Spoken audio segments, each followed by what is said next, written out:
Ohio Republican Jim Jordan says the two most important priorities for conservatives on the Hill are now FISA reform and the confirmation of President Trump's choice for Director of National Intelligence. Texas Congressman John Ratcliffe. One America's John Hines has more from Washington. Of course, the Democrats tried to redo FISA. They tried to take it up last week. They have problems. Where is it now?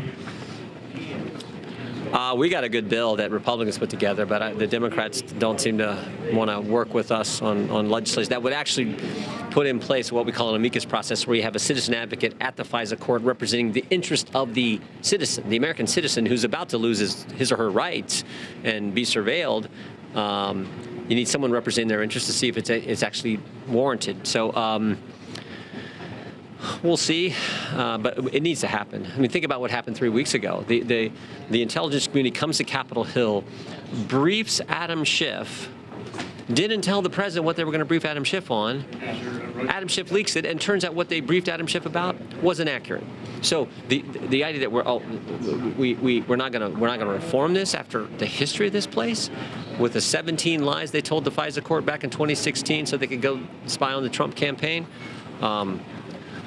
Two most important things we do right now are reform FISA and make sure John Ratcliffe gets confirmed as the next Director of National Intelligence. Why John Ratcliffe? Why now? And why the second bite at the apple, so to speak? Because I mean, John Ratcliffe's the kind of guy we need with his background as a U.S. attorney and work here in Congress. But remember, a few years ago, John Ratcliffe was one of the people saying what took place at the FISA court was wrong, and Adam Schiff and Jim Comey were saying no, everything was just fine. Well, it turns out we were right, they were wrong, because Mr. Horowitz did his report and came back and told us, oh, they lied to the court 17 times, the FBI did. So John Ratcliffe was right when everyone else was criticizing. We need that kind of individual leading the intelligence community. He went to your arch rival, Notre Dame, though. Well, yeah, but it's not the Buckeyes or not the Badgers, but it's not the Big Ten, but it's still pretty good. On FISA, it's supposed to run out on the 15th. So what happens? Hopefully we can get the reforms that we need. For example, another reform we have, if you go to the court and you mislead the court, there's got to be consequences, right? This idea that no big deal, like regular Americans don't get that. You do something wrong, there's consequences for it. So we have a provision in that would enhance the penalties if you misled the FISA court.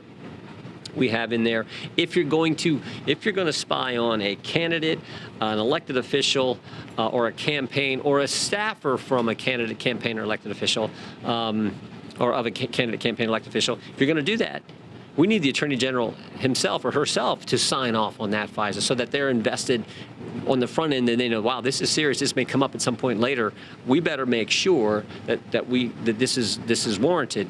So things like that are the kind of reforms that we think make sense. Just one more question. What do you make of Mr. Barr's comments that he just wants a straight renewal and they can fix this administratively? I mean, I think the Attorney General's done an outstanding job as Attorney General, and I really like Mr. Barr, but I just respectfully disagree. I just don't think you can do that. The president knows you can't do that. I mean, again, look what they did to him 3 weeks ago. So the same thing that happened to him in 2016, that potentially could happen right now if you don't put in place the kind of reforms that we need in place. So you can't just reauthorize. Thanks, sir. You bet. Want to see more videos like this? Click on the link below and subscribe to One America News on YouTube, and call your cable provider and kindly demand that One America News is added to your lineup. Call and subscribe today.